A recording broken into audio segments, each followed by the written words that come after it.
Pour terminer cette série de 4 vidéos pour présenter la totalité des modules, des applications, des éléments de la nouvelle culture, soit à peu près 50 ans de travail, de recherche et de mise au point de tous ces produits auprès des entreprises. Ce qui est très important à savoir, c'est que effectivement tous ces éléments, tous ces modules ont été utilisés par des entreprises que vous trouverez dans le répertoire témoignages. Il me reste à vous parler des recherches. Les recherches, en fait, ce sont des choses qui ne sont pas terminées. C'est bien connu, si l'on cherche, c'est qu'on n'a pas trouvé. Mais il y avait beaucoup de choses à faire et je n'ai pas aujourd'hui ni le personnel, ni le temps, ni les moyens. Et de toute façon, il y a beaucoup de bénévoles dans les recherches.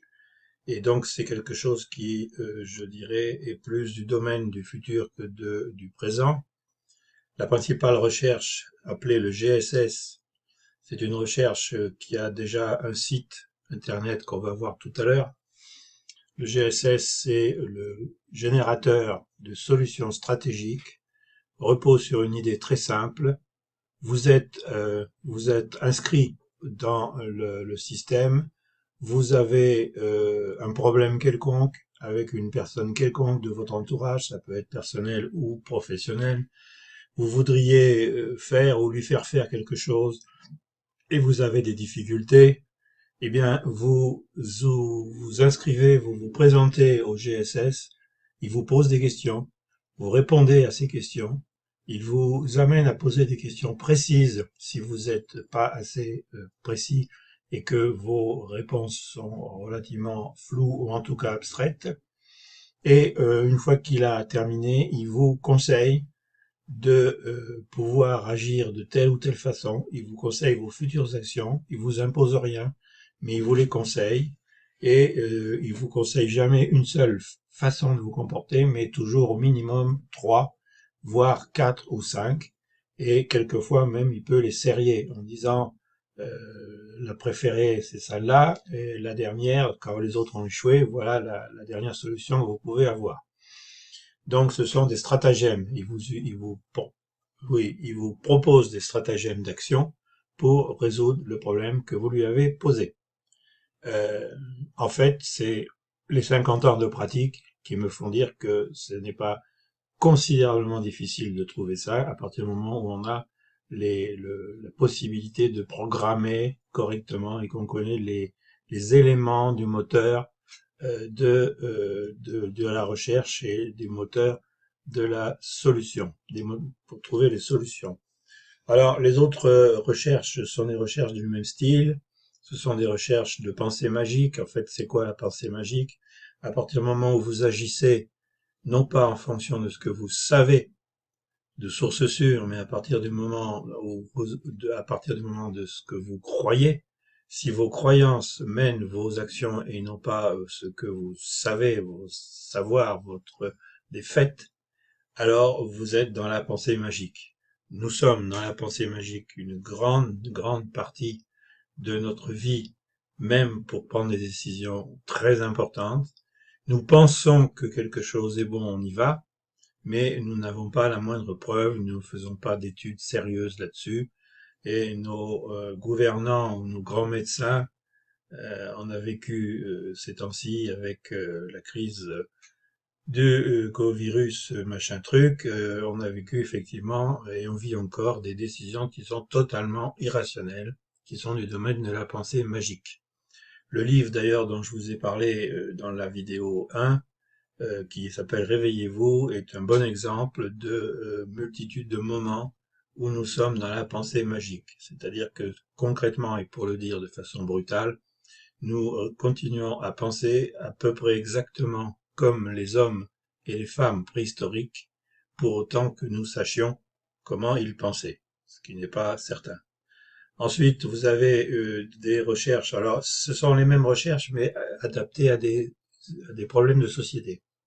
Voilà. Comment peut-on changer quelque chose dans le domaine de, et là vous mettez ce que vous voulez derrière, dans le domaine de la relation homme-femme, dans le domaine de l'assurance, dans le domaine de, ça peut être des sujets d'entreprise, ça peut être des sujets de société, ça peut être des sujets, pourquoi pas religieux ou autres.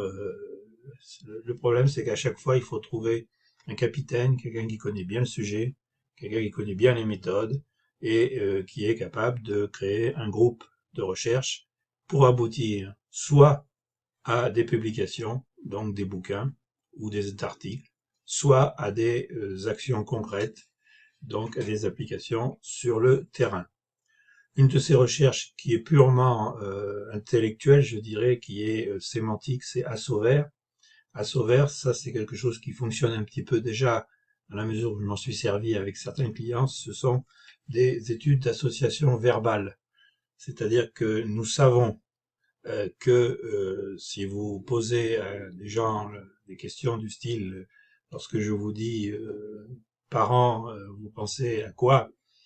D'abord, ils vous disent enfant. Bon, ils vous disent enfant dans 90% des cas.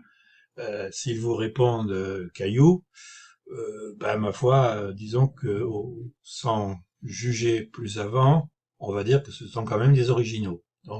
Donc à partir de là, on peut savoir votre degré de banalité, on peut savoir toute une série de choses et surtout disons une recherche à Assover, lorsqu'elle aura abouti, permettra de ne plus avoir besoin de faire des études qualitatives.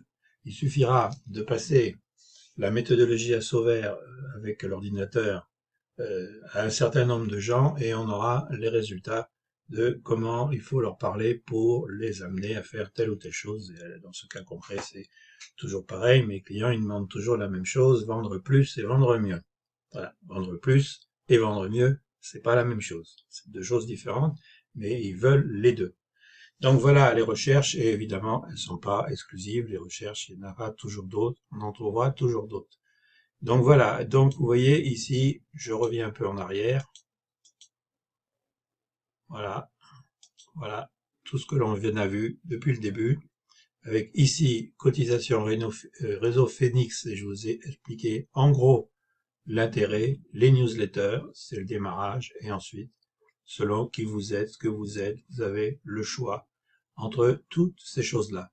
Pour vous montrer et pour terminer ce que vous avez pour démarrer, alors vous avez deux réseaux. Le réseau de la nouvelle culture, qui est ici nouvelleculture.fr, comme vous voyez, dans lequel vous retrouvez le réseau Phoenix, la description du réseau Phoenix, des articles, les groupes et les membres. Bon, c'est pour l'instant débutant, mais enfin je dois avoir 70 membres seulement, mais c'est pas limité et surtout je ne cherche pas à en avoir beaucoup parce que le but il est pas là, le but il est de la qualité et pas de la quantité.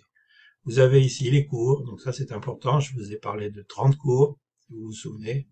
Eh bien, les cours, il vous évidemment l'ordinateur est un peu lent, quoi. Hein.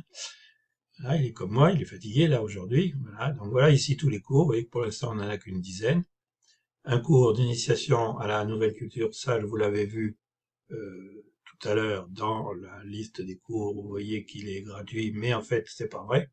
Il est gratuit pour les membres du réseau Phoenix. Sinon, si vous êtes un client d'entreprise, il est à 600 €. Donc ici, vous avez les prix, donc on va passer très vite. Comme vous voyez, il n'y a que 6 ou 7 cours, mais il y en aura une trentaine. Ici, vous avez le jeu Polémios, si vous vous souvenez. Polémios, jeu de cartes, Polémios en ligne. Et puis ici, ce dont je vous ai parlé à plusieurs reprises, le listing des 50 personnalités à peu près et de leur entreprise qui ont travaillé avec mes équipes et moi-même, qui ont travaillé pendant les 50 ans où j'ai œuvré pour les entreprises. Alors, un certain nombre d'entre eux que j'ai pu les retrouver, ils ont donné leur avis. Vous voyez, par exemple, ici, vous avez Claude Cholet, qui est maintenant le président d'un institut d'observation des journalistes. Vous voyez, donc ici, j'ai sa biographie sous forme de vidéo, voilà. Et en même temps, j'ai les notes que j'ai mis, qui sont les notes, voilà, les notes ici, j'ai rencontré Claude, etc., etc. Donc je parle de tous ces gens-là. Voilà, donc ça, j'en ai à peu près cinquantaine, mais parce que simplement je m'y suis pris trop tard. car j'aurais pu en avoir au moins 4 fois plus, mais ils ont disparu de la circulation, ou ils sont retraités je ne sais plus où, ou ils sont malheureusement décédés. Et puis vous avez un deuxième site à connaître dans lequel vous serez évidemment inscrit. Celui-là, il est très important parce que c'est lui qui est porteur de, je dirais, de tout ce qui est dynamique dans la nouvelle culture. Alors pour l'instant, tout n'est pas accroché. Vous avez bien sûr des articles, vous avez également des groupes, des forums, des librairies. Vous avez ici tout ce qui est librairie, tout ce qui est édition. Vous voyez, tous les livres. Je vous ai parlé des livres et tout. Vous avez les cours en double parce qu'on ne sait jamais ce qui peut se produire, autant les avoir aussi là. Mais c'est là que vous allez avoir comment dire, les autorépondeurs, les newsletters, tout ce qui est vivant, je dirais, et puis bien sûr, vous allez avoir aussi là les affiliations, car je me suis muni d'un logiciel d'affiliation, l'affiliation étant pour les membres du réseau Phoenix essentiellement, étant une assez grosse affiliation puisque on propose 50% de la cotisation pour ceux qui nous amènent des nouveaux membres. Voilà. Donc, je vous laisse réfléchir à tout ça. On se reverra plus tard. Merci beaucoup. Et, écoutez, à très bientôt.